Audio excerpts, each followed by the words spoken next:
അതിഥി തൊഴിലാളിക്ക് 108 ആംബുലൻസിൽ സുഖപ്രസവം. പന്നിയാർ എസ്റ്റേറ്റിലെ അതിഥി തൊഴിലാളിയായ ജാർഖണ്ഡ് സ്വദേശിനിയാണ് കുഞ്ഞിന് ആംബുലൻസിൽ ജന്മം നൽകിയത്.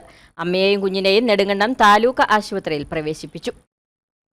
വൈകിട്ട് 5 മണിയോടെയാണ് ജാർഖണ്ഡ് സ്വദേശിനിയായ അതിഥി തൊഴിലാളിയെ പ്രസവവേദനയെ തുടർന്ന് പന്നിയാർ എസ്റ്റേറ്റിലെ ആംബുലൻസിൽ ശാന്തൻപാറ പ്രാഥമികാരോഗ്യ കേന്ദ്രത്തിൽ എത്തിച്ചത്.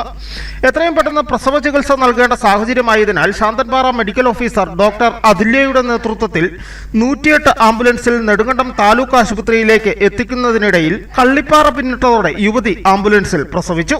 5 മണിക്ക് നമ്മുടെ ശാന്തൻപാറ PHCയിലേക്ക് നമ്മുടെ പന്നിയാർ എസ്റ്റേറ്റിൽ വർക്ക് ചെയ്തുകൊണ്ടിരുന്ന ഒരു അതിഥി തൊഴിലാളി പ്രഗ്നൻ്റ് ആണെന്ന് അറിയാതെ ഇരിക്കുകയായിരുന്നു. അപ്പോൾ പെട്ടെന്ന് വയറുവേദന ആയിട്ട് നമ്മുടെ HML കോളനിയിലെ അവിടെ ഹോസ്പിറ്റലിലാണ് എത്തിയത്. അപ്പോൾ സിസ്റ്ററിന് സംശയം തോന്നിയിട്ട് പെട്ടെന്ന് അവരുടെ ആംബുലൻസ് വിളിച്ച് ശാന്തൻപാറ PHCയിലേക്ക് എത്തുകയായിരുന്നു.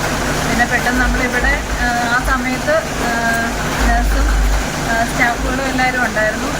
അപ്പോൾ നമ്മൾ പെട്ടെന്ന് ഞാനും ആ സമയത്ത് ഇവിടെ ഉണ്ടായിരുന്നു. പിന്നെ പെട്ടെന്ന് നമ്മൾ നോക്കിയപ്പോൾ കുട്ടിയുടെ തല ഏകദേശം പുറത്ത് വന്നിരുന്നു. പെട്ടെന്ന് നമ്മൾ 108 അസൈൻ ചെയ്ത് നെടുങ്കണ്ടം താലൂക്ക് ഹോസ്പിറ്റലിലേക്കാണ് പോയത്. പോകുന്ന വഴി ഏകദേശം കള്ളിപ്പാറ എന്ന സ്ഥലത്തെത്തിയപ്പോൾ കുറച്ച് ഡെലിവറി ആകുമായിരുന്നു.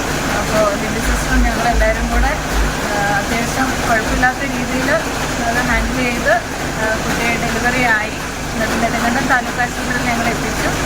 അമ്മയും കുട്ടിയും സുഖമായിരുന്നു. Medical officer Athulya Raveendran, nurse Lindu, Panniyar hospital ജീവനക്കാരി മഹിബ, ആംബുലൻസ് ഡ്രൈവർ ശ്രീകുമാർ എന്നിവരുടെ സമയോചിതമായ ഇടപെടലിൽ യുവതി ആംബുലൻസിൽ പെൺകുഞ്ഞിന് ജന്മം നൽകി. തുടർന്ന് അമ്മയെയും കുഞ്ഞിനെയും നെടുങ്കണ്ടം താലൂക്ക് ആശുപത്രിയിൽ പ്രവേശിപ്പിച്ചു. News bureau, Udumbanchola.